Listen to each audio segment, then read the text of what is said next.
আসসালামু আলাইকুম, কেমন আছো সবাই? আশা করছি সবাই অনেক বেশি ভালো আছো। তো একটু বাইরে গিয়েছিলাম আমাদের বাসায়। আমরা তো প্রতি মাসে বাজার, গ্রোসারি বাজার একসাথে করে ফেলি। তো দেখা যায় কি অনেক সময় তেল, যে জিনিসটা তেল আর মশলা মানে মাঝামাঝি সময়ে এসে যদিও মানে পরিমাণ মতো আনা হয়, তাও মাঝে মধ্যে শেষ হয়ে যায়। তো সেগুলোকে আবার খুচরা আনতে হয়। তো তেল শেষ হয়ে গিয়েছিল, তেল আনছি। আর এখানে দেখতে পাচ্ছ সুন্দর কলা দেখছি। এই কলাগুলো মানে আমাদের আঞ্চলিক ভাষায় এটারে কি কলা যেন বলে, নিয়াইল্লা কলা বলে। এটা শুদ্ধ নাম আমি জানি না। তো সেই কলাটা আনা হয়েছে। আমাদের গ্রামের বাড়িতে এই কলাগুলার গাছ আছে, তো ওইখানে খাই আমরা। গ্রামে থাকতে তো রেগুলারই খাওয়া হতো। তো ওই কলাগুলো অনেক বেশি মজা। তো এগুলো সচরাচর বাইরে পাওয়া যায় না, যার কারণে দেখলাম আর নিয়ে আসলাম। তো খাওয়ার পরে দেখলাম যে না, বাড়িটার মতো এত মজা লাগে না, হয়তো এটাতে কোনো কিছু মেশানো থাকে বেশি দিন ভালো রাখার জন্য। তো যাই হোক, এখানে দুপুরে রান্নাবান্না করব, যার কারণে সব কিছু গুছিয়ে নিয়েছি। কী কী রান্নাবান্না হচ্ছে বা তোমরা তো দেখলি অলরেডি ভিডিওতে। তো আজকে করলা ভাজি করা হবে, এই যে চিচিঙ্গা দিয়ে মাছ রান্না হবে, আর মজার একটা বড়া বানানো হবে। বাজার থেকে অনেকগুলো চান্দা মাছ আনছিলাম, তো চান্দা মাছগুলো অনেকটাই রয়ে গেছে। তো আমি চান্দা মাছ মূলত আনি ফ্রাই করার জন্য। তো ফ্রাই করে খাওয়া হয়েছে অনেকবার। তো বারবার একই জিনিস ভালো লাগে না, ভাবলাম অনেকগুলো যেহেতু রয়ে গেছে, তো এটা দিয়ে একটা বড়া বানাই।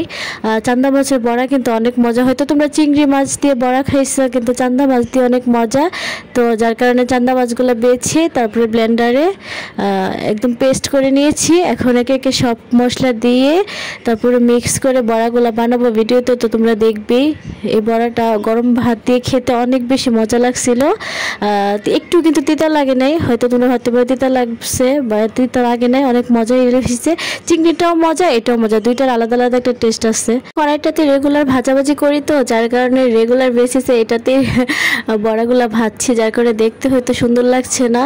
দেখা সৌন্দর্যের জন্য হয়তো সাদা কোনো প্যানে বসালে ভালো হতো। যাই হোক, নেক্সট বার যখন রেসিপি তোমরা চাইবে, যদি চাও আর কি, তাইলে শেয়ার করার সময় অবশ্যই, এটা সবাই পারে, এটা রেসিপি আলাদা করে চাওয়ার আসলে কিছুই নেই। ভাজাভাজি করলে তো তোমাদেরকে হোয়াইট কোনো প্যানে ভেজে দেখাবো। তো এখানে সবগুলো বড়া হয়ে গিয়েছে, আর এগুলো কিন্তু গরম গরমই খেতে মজা, ঠান্ডা হলে মজা লাগে না। তো যার কারণে আমি এখানে পেঁয়াজ আর কাঁচামরিচ দিয়ে রেডি করে নিয়েছি। একটু জাস্ট ডেকোরেশন করলাম আর কি, যেহেতু ভিডিও করবো, নয়তো এমনিতে খাওয়া হইতো কাঁচামরিচ আলাদা, পেঁয়াজ আলাদা। তো এখন মাছগুলো ভেজে নিচ্ছি। চিচিঙ্গা দিয়ে আলু রান্না করা হবে। চিচিঙ্গা দিয়ে ভাজিও অনেক মজা, আলু অনেক বেশি মজা, সবটাই মজা লাগে। আর গরমকালে তো তেমন সবজি পাওয়া যায় না, তোমরা জানোই। শীতকালে হচ্ছে সবজির সমারোহ, মানে সবজি দেখতেই খালি ভালো লাগে। তো মাছগুলো ভেজে নিয়ে এখন আমি চিচিঙ্গাগুলো ভেজে নিচ্ছি। আমরা তো ভাজাভাজিটা একটু কমই করি, তোমরা সবাই জানো, বেশিরভাগ কষিয়ে রান্না করি। তো এগুলোকে বেশি ভাজা হবে না, কষিয়ে রান্না করবো। একে একে মশলা যা আছে সব কিছু দিয়ে তারপর একটু কষিয়ে মাছটা রান্না করব। তো এখন আমি লবণ দিয়ে দিয়েছি, তারপর একটু হলুদ দিয়ে দিব, দিয়ে তারপরে ভালো করে নেড়ে চেড়ে তারপরে বাকি মশলাগুলো দিয়ে দিব। এখন দেখতে পাচ্ছ বাকি মশলাগুলো দিয়ে দিচ্ছি। প্রথমে কাঁচামরিচ দিয়েছি অনেকগুলো, কাঁচামরিচটা ঝাল আছে অনেক, মাশাআল্লাহ। আমার না রান্নাবান্না করতে অনেক বেশি ভালো লাগে। যদি কেউ গুছায় দেয় তাহলে তো একদম কথাই নাই, সব কিছু ধুয়েটে একদম রেডি করে দিলে আমার খুব ভালোই লাগে রান্না করতে।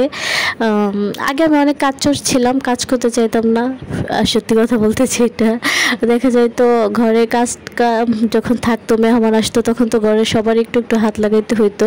তো তখন আমি দেখা যেত যে আমি কোনো না কোনো বাহানা ধরে কাজটা থেকে বেঁচে যেতে চাইতাম। কিন্তু এখন মাশাআল্লাহ আমার কাজ করতে ভালোই লাগে। এটা আসলে সময় হয়ে যায়, এটার জন্য আলাদা করে জোর জবরদস্তি করতে হয় না। এটা দিনের সাথে সাথে, সময়ের সাথে সাথে মানুষ আপনি তার অভ্যাস চেঞ্জ হয়ে যায়। তো এখন আমি করলা ভাজিটা করব। করলা ভাজির মেন ফ্যাক্টরি হয়েছে অনেক বেশি পেঁয়াজ আর অনেক বেশি তেল, মানে আমি মনে করি যেটা। তো এখন আমি করলাগুলো দিয়ে দিচ্ছি। আলু একদম অল্পই দিয়েছি, আলু জাস্ট রোসাফির জন্যই দেওয়া হয়। তো করলা ভাজি কিন্তু এমনি তো অনেক বেশি মজা আলাদা শুধু ভাজিটা করলে। আর এটা তিতা টানছি আমি এই জন্য, আর তিতাটাই আমার ভালো লাগে। অনেক নাকি তিতার জন্য খেতে পারে না, আমার তিতাটাই ভালো লাগে কেন জানি। করলা ভাজি আমার অনেক বেশি প্রিয়। তো আগে আমি খেতাম না, তো একবার আমার এক ফুপির বাসায় বেড়াইতে গেছিলাম, ওনার ভাজি খায়া যেই করলা ভাজি প্রেমে আমি পড়ছি, এখনও পর্যন্ত আমার অনেক ফেভারিট। যাই হোক, সবসময় যেন ফেভারিট থাকে। অনেক সময় দেখা যায় যে অনেক খেতে খেতে পরবর্তীতে আর ভালো লাগে না। তো আমার বয়স শুনে তোমরা বুঝতে পারছো যে একটু অন্যরকম, আসলে আমার অনেক ঠান্ডা, এই জন্য বয়সটা এরকম শোনা যাচ্ছে। আমার এই কড়াইটা দেখে এক আপু আমাকে খুব খারাপভাবে একটা কমেন্টস করছে।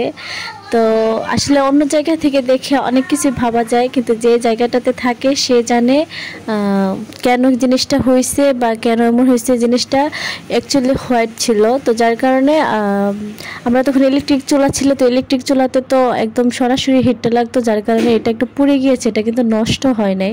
তো নষ্ট হয় না, এটা কেন ফেলবো? এই জন্য বলি যে কারোরে কিছু বলার আগে একটু ভেবেচিন্তে বলা উচিত। কারণ তার অবস্থানে তো আপনি নাই, তাহলে কিভাবে বুঝবেন যে কেন জিনিসটা এরকম হয়েছে? এই জিনিসটা বোঝা দরকার, সবারই বোঝা দরকার।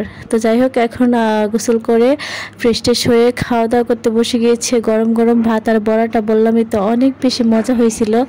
আর আমি তো কাঁচামরিচ খেতে সবসময় অনেক পছন্দ করি। মরিচটা অনেক ঝাল, যতই তরকারি ঝাল হোক আমি কিন্তু কাঁচামরিচ একটা সবসময় প্লেটে রাখি, তোমরা দেখলে বুঝতে পারবা। তো যাই হোক, এখন আমি খাওয়া দাওয়া করি ভাজি দিয়ে, তারপরে বড়া দিয়ে। অনেক মজার আজকের রেসিপিগুলা, মানে আমার খুব ফেভারিট। তো তোমরা অনেক ভালো থেকো, সুস্থ থেকো। তোমাদের সাথে দেখা হবে অন্য ব্লগে। আর সবসময় দেখা যায় যে আমি বিদায় নিয়েও তোমাদের সাথে বিদায় নেই না, অনেক কথা বলি, এটা আমার অভ্যাস হয়ে গিয়েছে। তো আমি এখন খাওয়া দাওয়া করছি। এখানে একটু লাইটিংটা কম, যার কারণে একটু অন্ধকার দেখা যাচ্ছে। আর আমার দেখা যাচ্ছে যে আমার ক্যামেরাটাও ওই রকম ভালো না, যার কারণে রেগুলার যে কালারটা ওইটা আসে না।